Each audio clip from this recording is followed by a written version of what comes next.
안녕하세요, 청취자 여러분. 오늘 저희와 함께 유전학의 아주 흥미로운 세계로 깊이 들어가 볼까 합니다. 네, 반갑습니다. 많은 분들이 공부하셨을 앤서니 그리피스의 유전학 분석 입문 12판인데요. 총 20장 중에 오늘은 딱 한 장, 16장의 내용에 집중해 보려고 합니다. 아, 16장이면 그 유명한 점핑 유전자 이야기군요. 트랜스포존. 맞습니다. 바로 그 트랜스포존, 전이인자에 대한 이야기인데요. 유전체가 그냥 고정된 설계도인 줄 알았는데 그 안에서 유전자 조각들이 막 움직인다는 거잖아요. 그렇죠. 정말 혁명적인 발견이었죠. 그 발견 순간부터 얘네들이 도대체 어떻게 움직이는지 또 우리 유전체에 어떤 영향을 주는지 오늘 한번 제대로 파헤쳐 보겠습니다. 네, 좋습니다. 사실 유전자가 염색체 위에 딱 정해진 자리에 있는 지도라고만 생각했었잖아요. 네네. 근데 이 트랜스포존 발견이 그 생각을 완전히 뒤집어 놓은 거죠. 유전체가 생각보다 훨씬 뭐랄까 역동적인 공간이라는 걸 보여준 겁니다. 그 시작점에 바로 바버라 맥클린톡이라는 과학자가 있었고요. 맞습니다.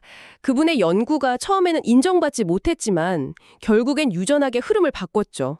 오늘 그 이야기부터 시작하면 딱 좋겠네요. 정말 기대됩니다. 그럼 그 바버라 맥클린톡 그리고 옥시수밭에서 시작된 그 미스테리부터 자세히 들여다볼까요? 이게 1940년대, 50년대 일이라고요? 와, DNA 구조 밝혀지기도 전이네요. 네, 맞아요. 아주 오래전이죠. 맥클린톡이 옥수수 알갱이 색깔이 이상하게 나타나는 걸 본 거예요. 어떤 건 색이 균일한데 어떤 건 막 얼룩덜룩하고 점박이처럼요. 네, 옥수수알 보면 그런 거 있잖아요. 그쵸. 그걸 보면서 그냥 넘긴 게 아니라 이거 뭔가 유전자가 불안정한 거 아닐까? 움직이는 거 아닐까? 이렇게 생각한 거죠. 와, 관찰력이 정말 대단하시네요. 정말 그렇죠. 그리고 그걸 그냥 생각으로 끝낸 게 아니라 파고들어서 원인을 찾아냈습니다. 이 얼룩덜룩한 패턴이 두 개의 특정 유전 요소 때문이라는 걸 밝혀냈어요. 두 개요? 네, 하나는 DS, Dissociation, 우리말로는 해리 요소라고 불렀는데 얘가 염색체를 끊어버리는 역할을 한다는 걸 발견했어요. 염색체를 끊어요? 네, 근데 재밌는 건 이 DS 혼자서는 아무것도 못한다는 거예요. 아, 혼자서는요? 네, 반드시 AC, 액티베이터, 활성인자라는 다른 요소가 같이 있어야만 해요. 그래야 GS가 점프를 하던 염색체를 끊던 할 수 있는 거죠. A씨가 꼭 있어야 DS가 움직인다. 약간 리모컨 같은 건가요? 비유가 좋은데요. 네, 비슷해요. AC는 스스로 움직일 수 있는 자율적인 애고 DS는 AC의 도움이 필요한 비자율적인 애인 거죠. 그럼 이게 옥수수 색깔이랑은 어떻게 연결되는 건가요? 맥클린톡이 이걸 기가 막히게 설명했어요. 예를 들어서 옥수수 알갱이를 파랗게 만드는 유전자를 C 유전자라고 해볼게요. 네. 만약에 이 DS 요소가 정상 C 유전자 안으로 쏙 뛰어들어가면 어떻게 될까요? 유전자가 망가지겠죠? 그렇죠. C 유전자 기능이 망가져서 파란색 색소를 못 만들어요. 그럼 알갱이는 그냥 노란 바탕색이 되는 거죠. 이게 돌연변이 CM1 상태인 거고요. 아, DS가 방해꾼 역할을 하는 거군요. 맞아요. 근데 여기서 더 놀라운 게 있어요. 네. 세포 분열하다 보면 어떤 세포에서는 그 C 유전자에 들어갔던 DS가 다시 밖으로 뿅 하고 뛰쳐나오는 경우가 생기는 거예요. 다시 나온다고요? 네. 그럼 어떻게 될까요? 망가졌던 C 유전자가 다시 정상으로 돌아오겠죠. 아, 그럼 다시 파란색을 만들 수 있겠네요. 빙고. 그래서 원래 노란 바탕이었던 알갱이 위에 파란색 점이나 얼룩이 생기는 거예요. DS가 들어갔다 나왔다 하면서 유전자 발현을 껐다 켰다 하는 스위치 역할을 한 거죠. 와, 이건 정말 대단한 발견인데요. 유전자가 막 뛰어다니면서 유전자 발현을 조절한다니 당시에는 정말 충격적이었겠어요. 충격 정도가 아니었죠. 그 당시 유전학의 기본은 유전자가 염색체 위에 딱 고정된 자리에 있다는 거였거든요. 굿을 꿰어놓은 것처럼요. 네, 그렇죠. 근데 유전자가 막 제멋대로 움직인다. 이건 뭐 기존 상식을 완전히 뒤엎는 얘기였죠.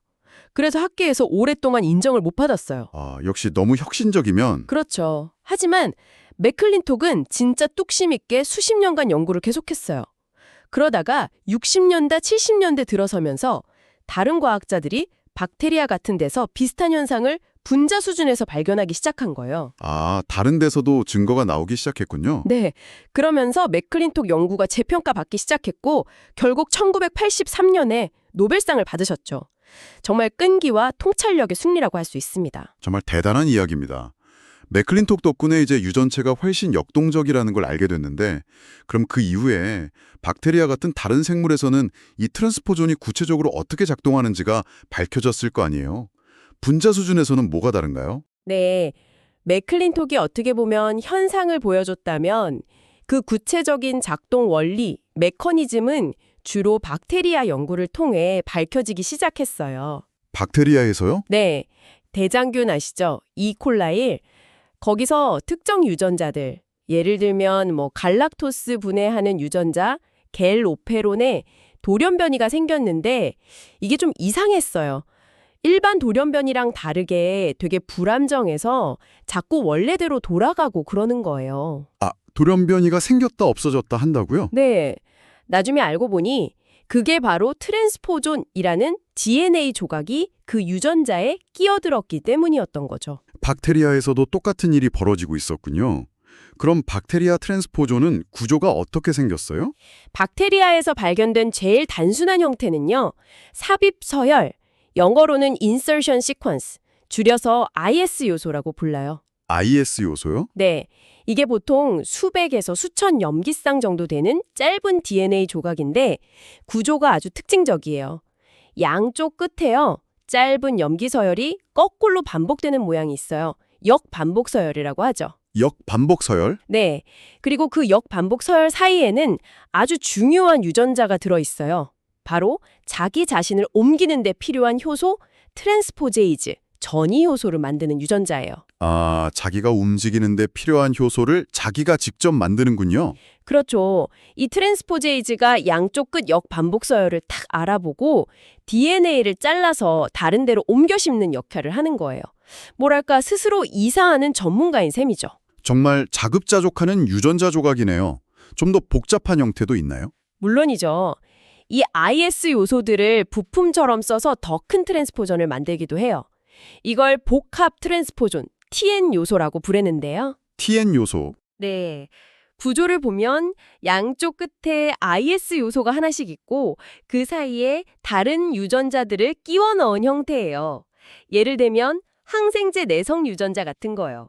아, IS 요소 사이에 항생제 내성 유전자를 넣어서 같이 움직인다고요. 맞아요. 예를 들어 TN10이라는 복합 트랜스포존은 테트라사이클린 내성 유전자를 가지고 있어요. 그럼 양쪽 IS 요소에 있는 트랜스포제이즈가 이 전체 덩어리 TN10을 통째로 인식해서 다른 곳으로 옮겨 걸리는 거죠. 와, 그렇다면 이거 병원균들 사이에서 항생제 내성이 퍼지는 거랑 관련이 깊겠는데요? 정확합니다. 이 복합 트랜스포전 발견이 의학적으로 정말 중요했어요. 왜 병원균들이 여러 항생제에 동시에 듣지 않는 다제 내성 문제가 그렇게 빨리 퍼지는지 설명하는 열쇠가 된 거죠. 다제 내성이요? 네, R 플라스미드라는 게 있어요.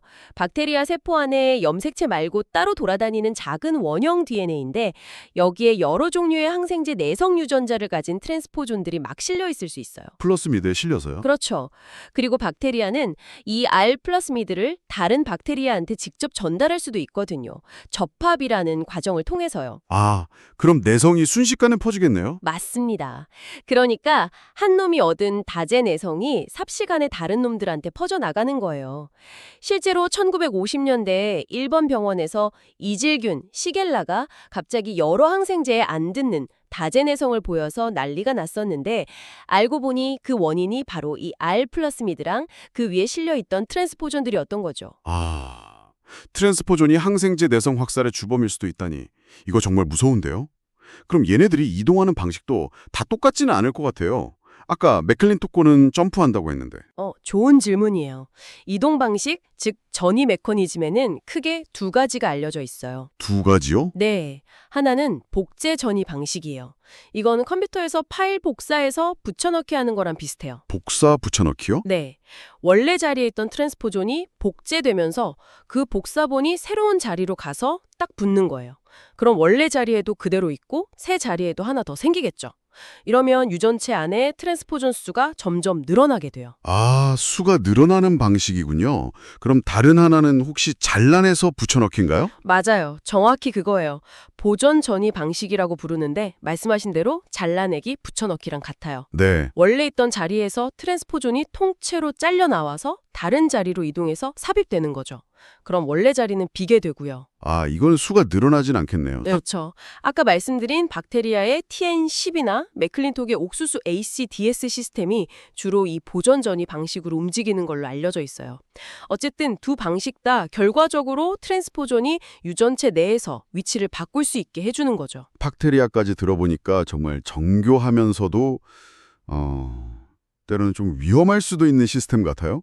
그럼 이제 우리 인간 같은 진핵생물로 넘어가 볼까요? 진핵생물 유전체는 훨씬 크고 복잡하잖아요.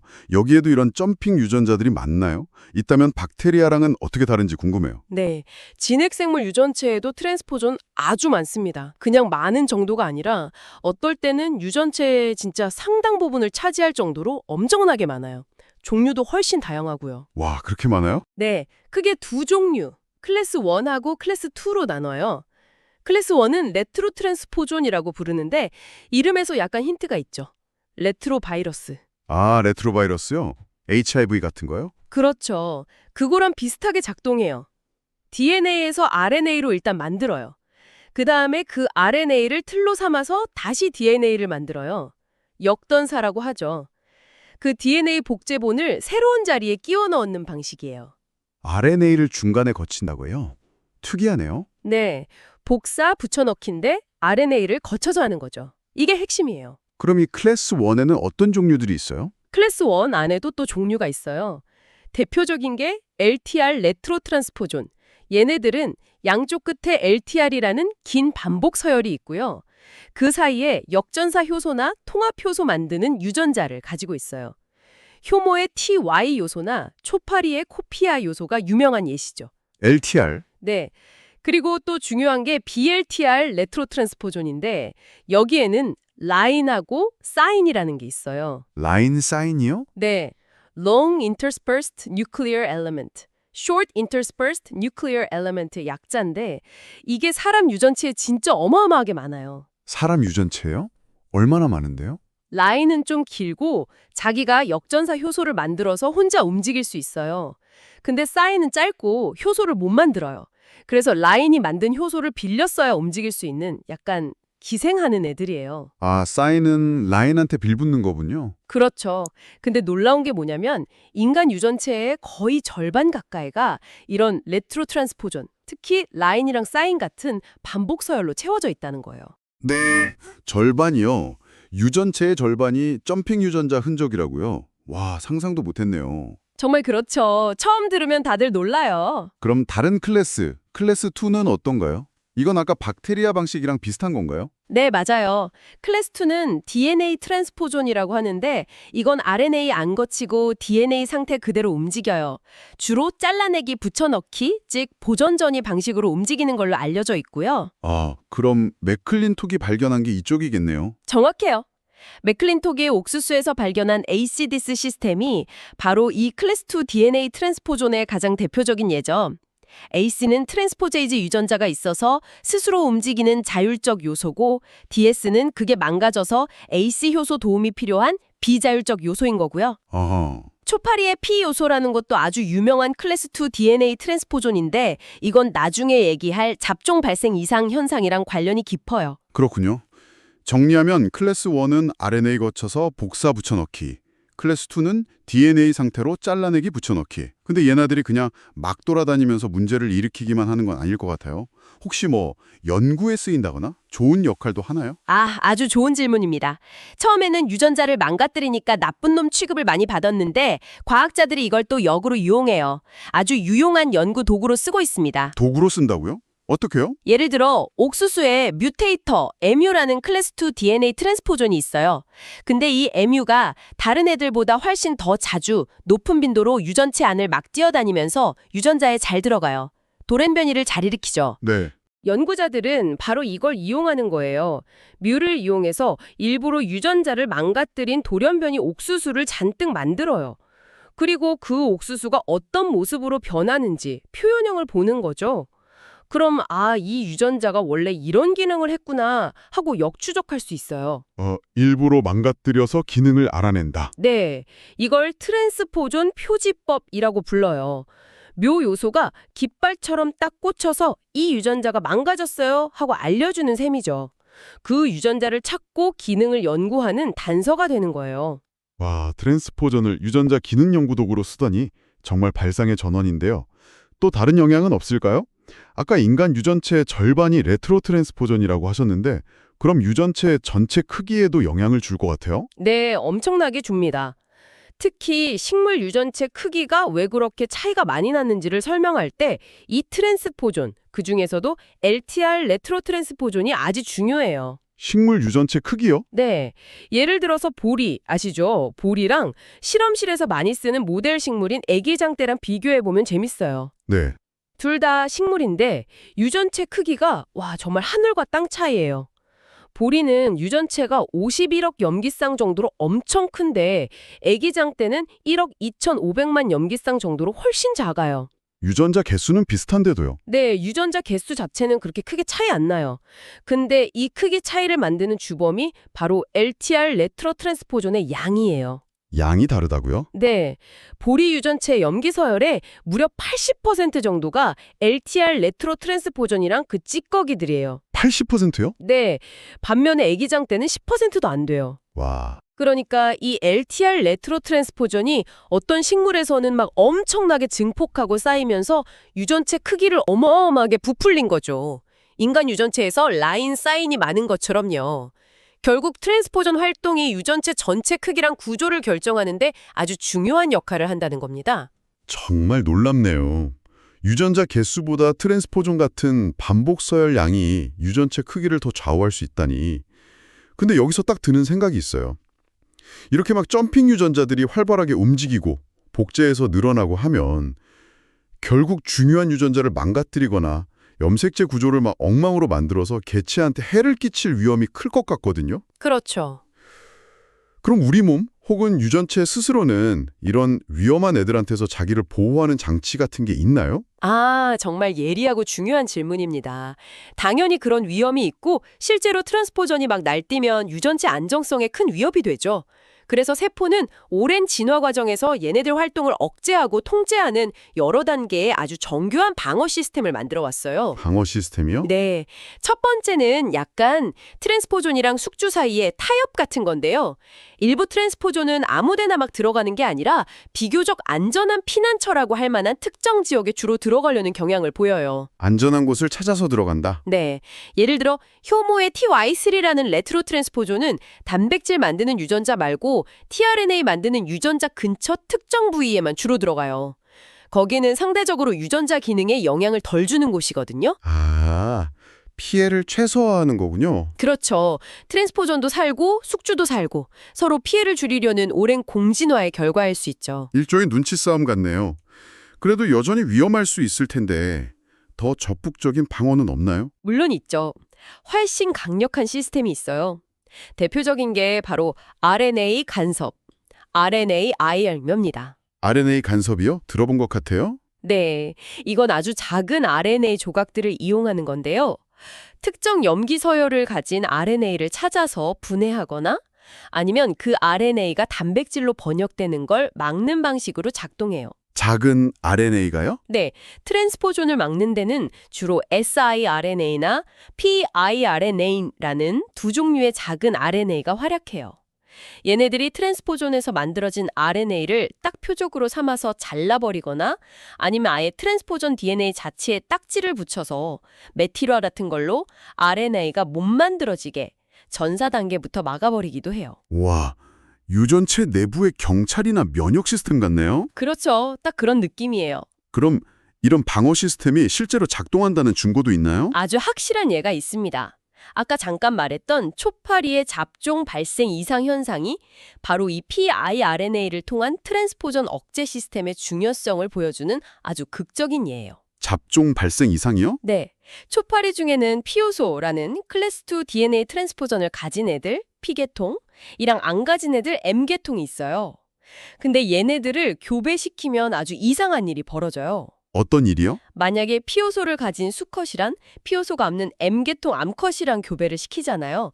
그럼 그 사이에서 태어난 자손들, 잡종 1세대가 생식 능력이 엄청 떨어지거나 아예 불임이 돼요. 발선 이상이 나타나는 거죠. 왜요?